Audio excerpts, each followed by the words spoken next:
They might actually want to be with you, but along the way, they met somebody else and changed their mind, or something happened in their life and they changed their mind. And they have the right to, because they are not officially in a relationship with you. They do not owe you any commitment. Okay, so you have to wait for that commitment first before you start giving. What I've noticed is that people are giving based on their feelings as opposed to giving based on commitment.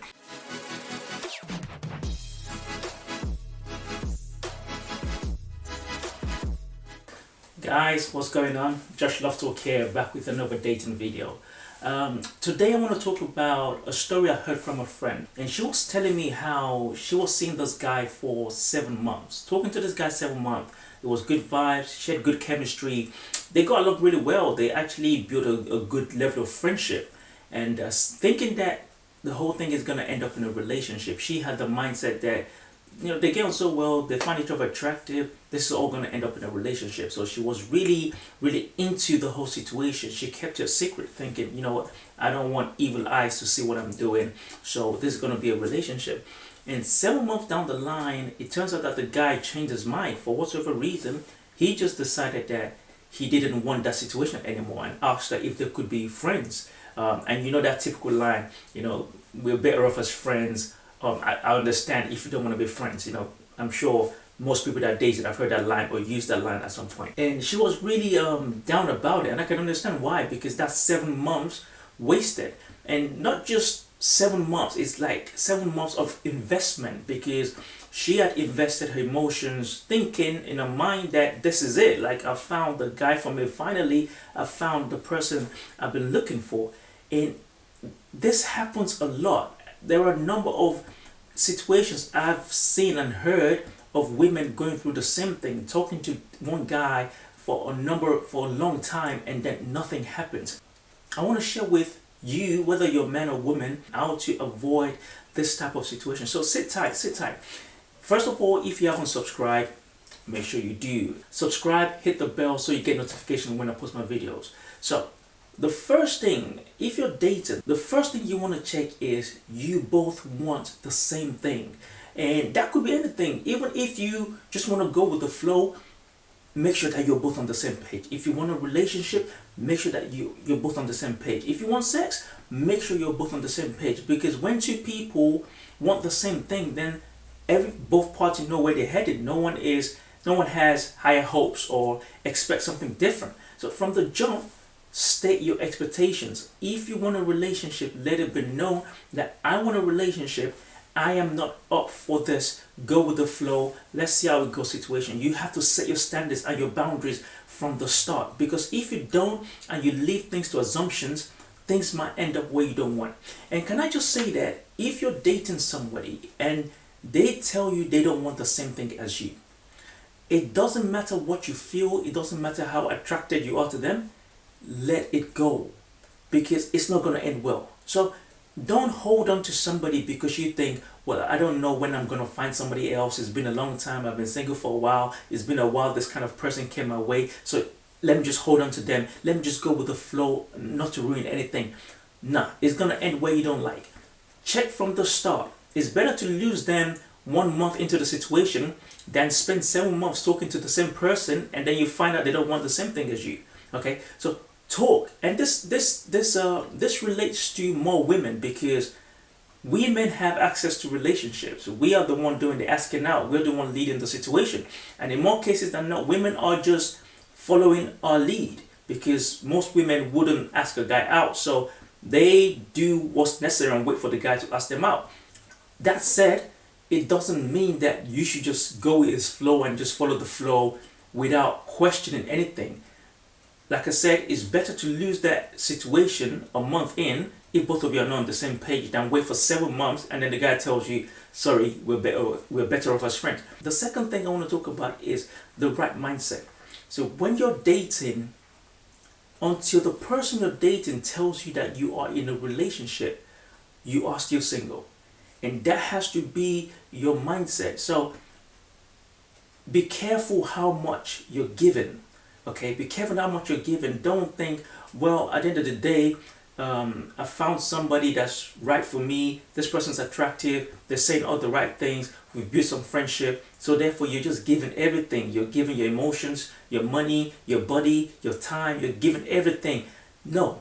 If someone hasn't told you that they want, if they haven't asked you out, they haven't said, you're my man or you're my woman, then you are still single and you have to accept it as that. Think about it. Somebody you've known for few months, they don't owe you any loyalty. And in some cases, they might even like you. They might actually want to be with you, but along the way, they met somebody else and changed their mind, or something happened in their life and they changed their mind. And they have the right to, because they are not officially in a relationship with you. They do not owe you any commitment. Okay, so you have to wait for that commitment first before you start giving. What I've noticed is that people are giving based on their feelings as opposed to giving based on commitment. You have to hold back. Yes, feel what you feel, but give based on the commitment. Okay, I'm not saying obviously just hold back and be a wall, but have a self-awareness in terms of how you're giving. So take your time with it. Don't rush into anything. Don't be too fast. If things don't go the way you want, then it's not so bad, because at the end of the day, you didn't invest so much. What makes the situation worse than it is isn't so much like spending time talking to someone. It's the investment. It's the, maybe, you've given them your body, you've had sex with them, and that's something you take pride in because you don't want to give your body to everybody. Maybe you've given them some money. Maybe you've invested so much time in talking to them and built that level of expectation that this is the person.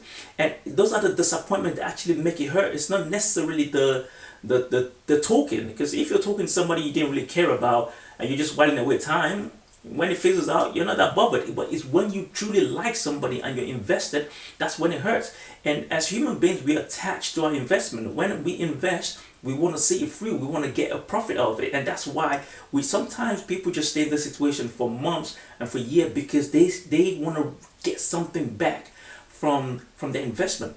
So be careful how much you are giving. Make sure you give based on their commitment. If they haven't asked you out, you are still single, and act accordingly. The third thing is, make sure you're checking the person you're dating. When I say checking the person you're dating, when it gets to a point, like I believe if you're dating, you should have your break point. Okay, if you believe I'm only talking for 2 months, that is your break point. After 2 months, if you don't see anything saying that we are going to be in a relationship, you have to let the person you're talking to know, hey, listen, what is happening here? We've been talking for 2 months, going on this date. What's up?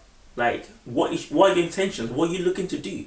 And sometimes when you ask that question, it will prompt the other person to say, you know what? I'm not ready yet. Or I'm not sure what I want. Whatever. They will give you some type of answer that can help you decide that, okay, maybe it's best I leave the situation, or maybe I should just be patient for a while. But always ask the question and let them know where you stand. If you don't ask the question, then they will just take it as, okay, this person is cool, just going with the flow. So yeah, let's just keep flowing. But when you ask the question, they have something to think about, like, oh, wait a second, this person is no longer having it. Maybe I should pattern up. And that would decide whether you should stay in the situation or not. If you don't like the answer you get, then you can decide, this is not for me, or this person is not serious. Let me go somewhere else. Okay, but you have to ask the question. Don't assume. That's the thing. Don't assume your position in anybody's life. If it's not official, like I said, you're still single. So you have to understand that your emotions, your feelings is also on the line. You are a stakeholder in this talking stage, in this talking situation. You're a stakeholder. So you have to protect yourself. You have to protect yourself. And the way to do that is to ask questions. If you asking questions is going to cause them to go away, then they were not meant for you in the first place. So do not be scared to ask these questions. What are we doing? What is the situation? We've been talking for some time now. Where is this going? If it's not going anywhere, let me know so I don't waste my time.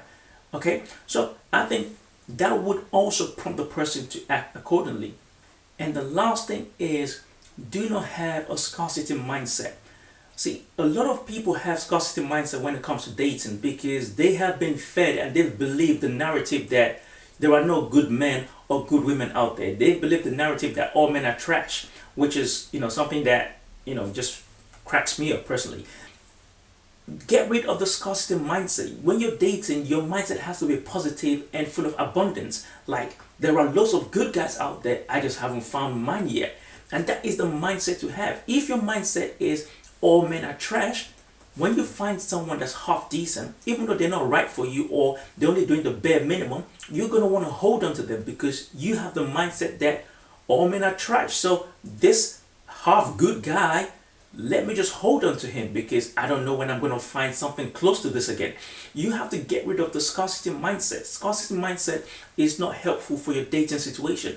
Have a mind of abundance, so that way you are not scared to walk away. And that's why sometimes people stay in these situations longer than they should, because they are scared to walk away. They are fearful that if I walk away and leave the situation, I don't know when next I'm going to find somebody else. Okay, it's better to be single, right, and be happy and be at peace and wait for the right person to come along than stay with somebody that is not right for you. Well, those are my tips, and I hope it's helpful for anybody in that kind of situation, anyone in a talking stage and things are not going the way you expect. Hopefully that is helpful. Also, if you have any dilemmas, any relationship dating questions, email me at hello@joshlovetalk.com or drop me a DM. My social media is at josh_lovetalk. Once again, don't forget to subscribe, like, and share this video. Thank you. Catch you on the next one.